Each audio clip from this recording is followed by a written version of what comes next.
Hello and welcome to Wake and Bake News, and I'm your host, Shampoo VTA, and how are you on this Monday morning?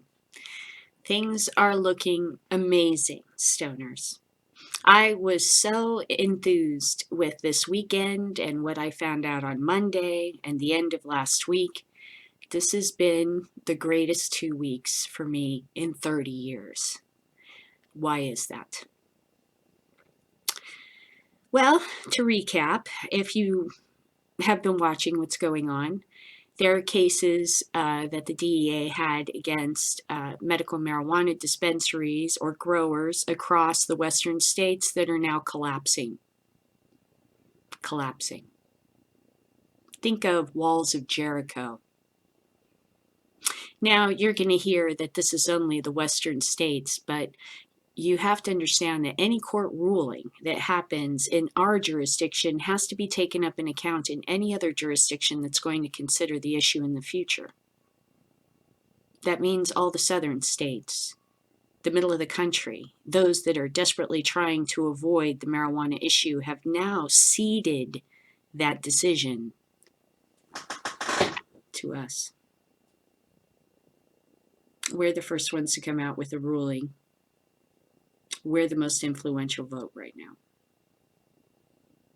Now, I told you that one of the largest dispensaries in the country, medical marijuana growers in the country, had their case dropped.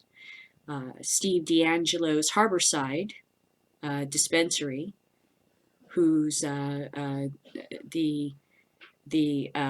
what's her name, Haig, was the district attorney that was going after them, has had to run tail, drop the case, and hide under a rock.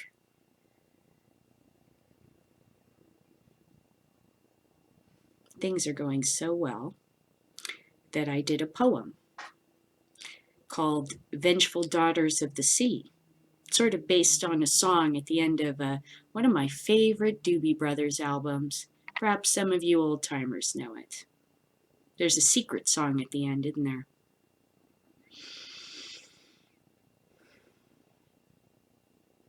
You know, I've dreamed of that day since I was a teenager. When I hear that song, I still see that dream. Freedom on a beach, a party, kind of like the one from The Big Lebowski that the sex guy was throwing, except not everybody's a fucking rich asshole and you're invited.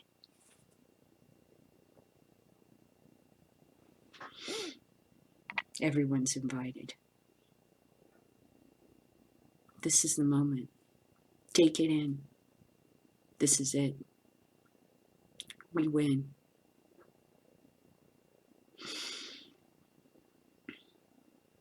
Usually I would build up to the crescendo, in my stories. Get you riled up, give you something at the end, give you, energy, go into the week with, to be concerned. This time I'm going to do the reverse. I'm just going to read this one story. We win.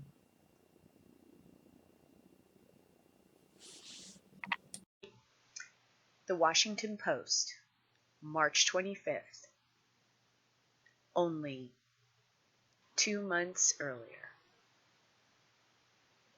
Support for marijuana legalization has hit an all-time high.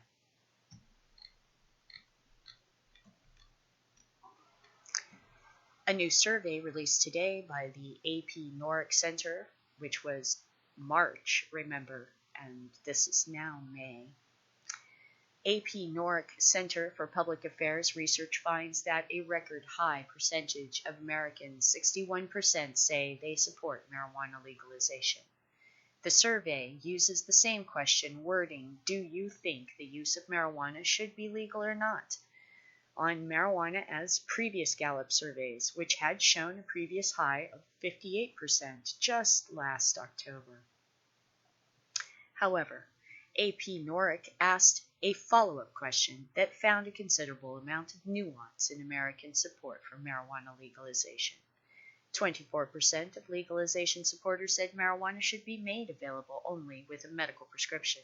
Another 43% said there should be restrictions on purchase amounts. And 1/3 of legalization supporters said there should be no restrictions on purchase amounts. I think we all know where that argument's going to end up, don't we, stoners? Their walls of Jericho are crumbling right now. Please keep in mind that this does not take into account that the Department of Justice just told the DEA that they do not have the right to block people from researching marijuana, and there are no restrictions to other locations growing medical marijuana for research purposes. So the game is up with them. They also don't mention that many of the Western states' cases the DEA had against marijuana growers are now collapsing, are being thrown out, such as Steve D'Angelo's Harborside in San Francisco, which District Attorney Haig was all over, and now they've been routed. They run like rabbits. Marijuana legalization is particularly popular among Democrats, 70% support, and independents, 65%, nearly half, 47%. Republicans, voters support legalization as well. There is considerable age gap on the question, tick-tock goes the clock.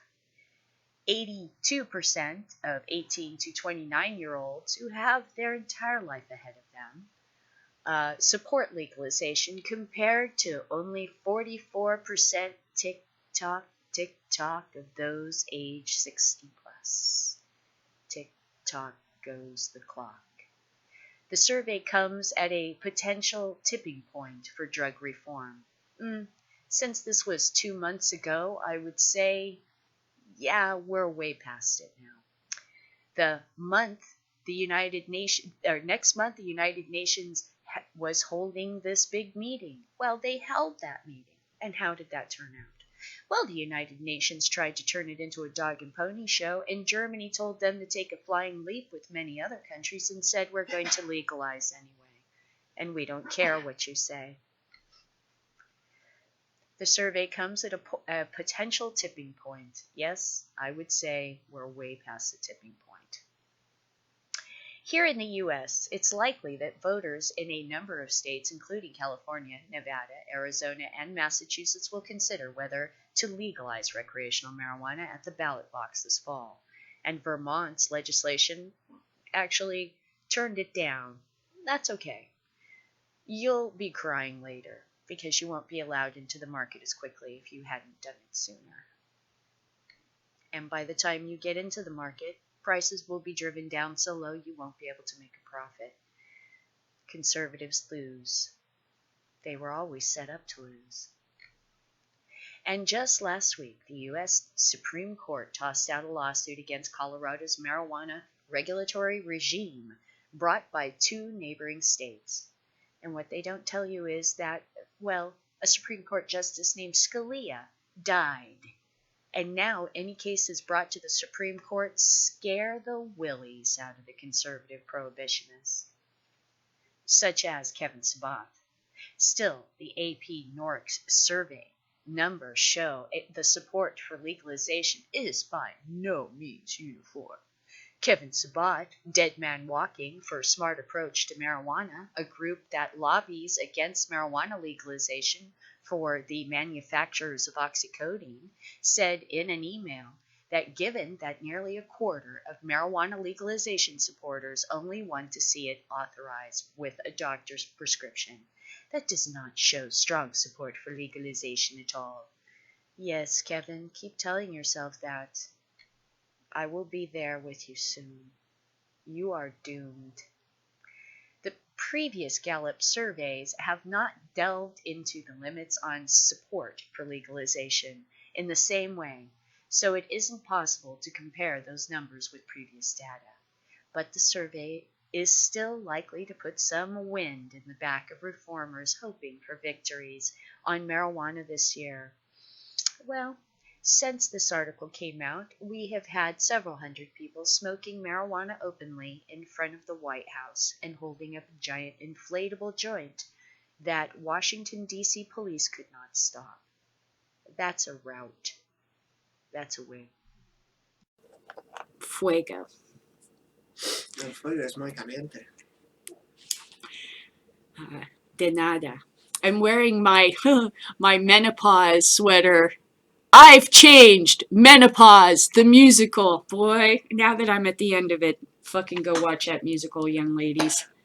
This shit is not to be fucked with. Look at how the muscles on my face hang different now and shit. My skin's different. I'm almost at the end of it. Thank you, Sean. Mm-hmm. But I'm telling you, man, this menopause thing, go watch that fucking musical and prep yourself for this shit.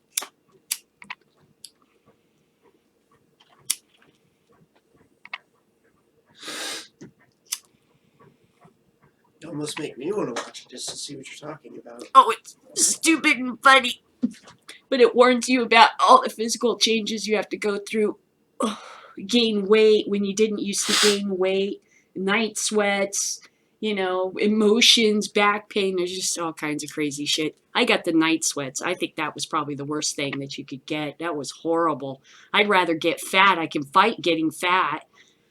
Sweating so my bed turns into a swamp. That's something I could not fight.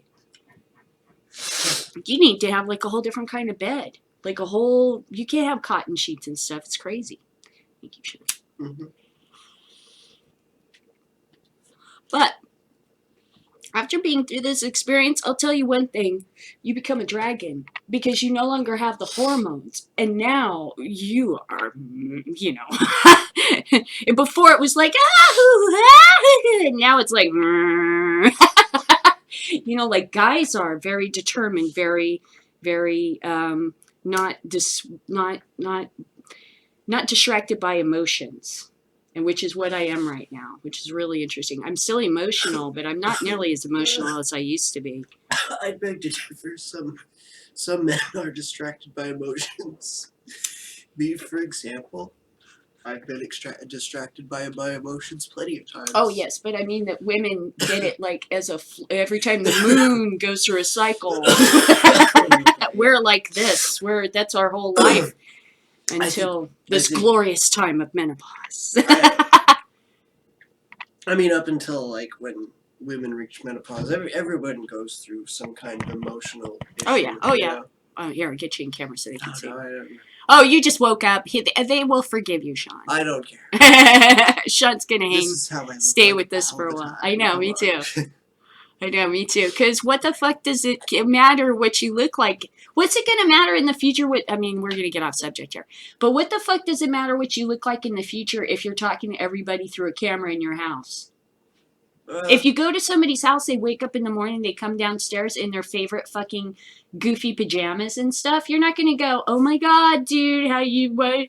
You're going to go, oh, this is their house. I compliment them on their pajamas. Yeah, exactly. This is your house. You can do whatever the fuck you want in your house. Nobody's going to come in here and tell me I have to dress up to be in my own goddamn house. And since I'm here on the internet talking to people, you're in my house. This is how our lives are. So if you don't like it, go somewhere where people are pretend. This ain't it. This ain't a TV show. This ain't a reality show, man. See, at first I thought it was some big knife. No, this thing. It's a hatchet. Oh, this is this cute hatchet that the kids gave me for my bug out bag for Christmas. This is a terrible. But if you needed, because you could kind of use it to shave wood, and you could use it to split little sticks and stuff. But to actually, it's got this ridiculous end, like you're gonna use this as a weapon. I mean, it's sort of childish, but it was sweet of the kids to think of me, and it was inexpensive. I have a good hatchet, like a good axe. I just got one. Yeah, anyway, that's off subject. Let's stick with my story. Okay, that's right. I'll be done in a second. Okay. Why am I going to be done in a second? Because this is it. This is the end. The clock has run out on prohibitionists in California. They have 4 months to convince over 60% now, 61%, not just to Californians, because it's like 55% in California. I'm sure it's higher than that now. But they have 4 months to run back the clock and convince us all that now Halloween candy is going to be laced with marijuana and all kinds of childish shit. They're done. They're baked. They can't do it. Come on, it's a football game. You know what the fucking likelihood they're going to throw off a Hail Mary pass is. What do they, even if the DEA doesn't reclassify, then we just go, oh, well, then you're a joke. And we walk away, just like all the fucking countries did with the UN. So whether they reclassify or not, what does it really fucking matter now? Game's over.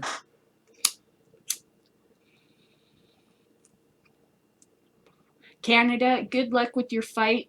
You know, we're still going to have to work on making sure that the laws all line up here. Eventually, it will go to legalization across the board. Each state will have their own flavor of legalization, just like it is with every other fucking thing in the world, you know, and things will normalize. Just go ahead and. Thank you.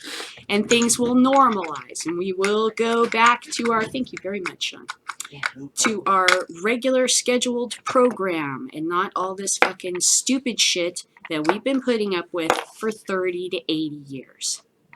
This is me telling you. I started this fight in like fucking 1978, 79. This is the end. They haven't got anything else. They're done. And it ended with a whimper.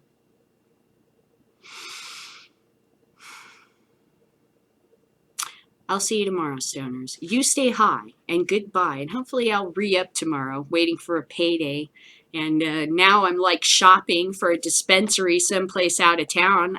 I'm like, I'm not going to drive to like flip in some crazy place in LA, you know, that's 50 miles away. I don't want to do that. So now I got to balance. Am I going to pay jacked up prices to deliveries here and endanger a guy? Am I going to drive out of town and take, you know, risk my old ass driving some big truck on the freeway trying to go get weed and the, because everybody drives like a lunatic in California. So I'm just like, got to find a way now to reconnect because our source was giving us basically moldy weed. And I'm a medical marijuana patient with asthma. I cannot fucking, I mean, I can hang because I'm a dragon, but people should not have to put up with low quality shit just because we got a police chief here in Ventura that's a reactionary. Get out of my beach community, Lebowski. Get out of, you gold bricker. Get out of my beach community. We don't need that in our beach community. Get the fuck out of here, fucking fascist. See you tomorrow. Colorado's governor is expected this week to review a bill that would allow some students to use marijuana in schools. The measure would require campuses to allow non-smokable marijuana medicines like oils and pills, but only if the drug is provided by a parent, guardian, or medical professional. Colorado was the first state in the country where recreational pot was legally available for sale. That means you can find it in hundreds of stores.